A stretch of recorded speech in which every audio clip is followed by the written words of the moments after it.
Good morning বন্ধুরা। সকাল সকাল স্নান হয়ে গেছে, কিছু কাজও সেরে নিয়েছি, আর কিছু কাজ বাকি আছে। তো সকালবেলা থেকেই একটা বড় কাজ থাকে ছেলেটাকে তোলা। তো আমার স্নান হয়ে গেছে, আমার বড় বেরিয়ে গেছে কাজে। আবার চলো ডিউটি একটাই, ছেলেটাকে প্রথমে তোলা। এই জামা কাপড়গুলো ভাঁজ করব, এখন ওকে তুলবো, তারপরে আস্তে আস্তে কাজের দিকে হাত দেব। চলো এটাকে তোলার চেষ্টা করছি। এটা তো ওঠার নাম নেই, একা একা ওঠে না কখনোই। অ্যালার্ম দিয়ে রেখেছিল 6:30টায় উঠবে, 6:30 থেকে 8:30 বেজে গেল। অ্যালার্ম বেজে বন্ধ হয়ে যায়, কিন্তু ওঠার নাম নেই। দেখছো এখন সকালটা কি সুন্দর লাগে, সকাল সকাল উঠলে কত ভালো লাগে দেখতে।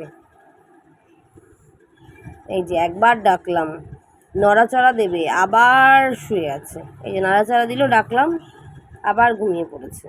আবার তাকিয়ে আবার চোখ বন্ধ করে ঘুমিয়ে পড়েছে। আমি ফ্যানটাও বন্ধ করে দিয়েছি যার জন্য। দেখো 8:35 বাজে, ফ্যান বন্ধ করে দিলেও ঘুমিয়ে থাকবে।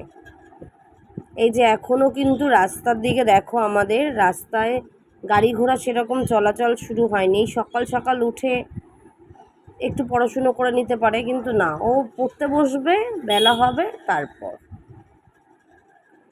এখান থেকে গিয়ে আবার আবার একবার ডাকলাম, এই যে বসে বসেই ঘুমাচ্ছে। ঘুমটা ওর আর কাটছে না কিছুতেই। চলো গিয়ে বা কাজ সারি।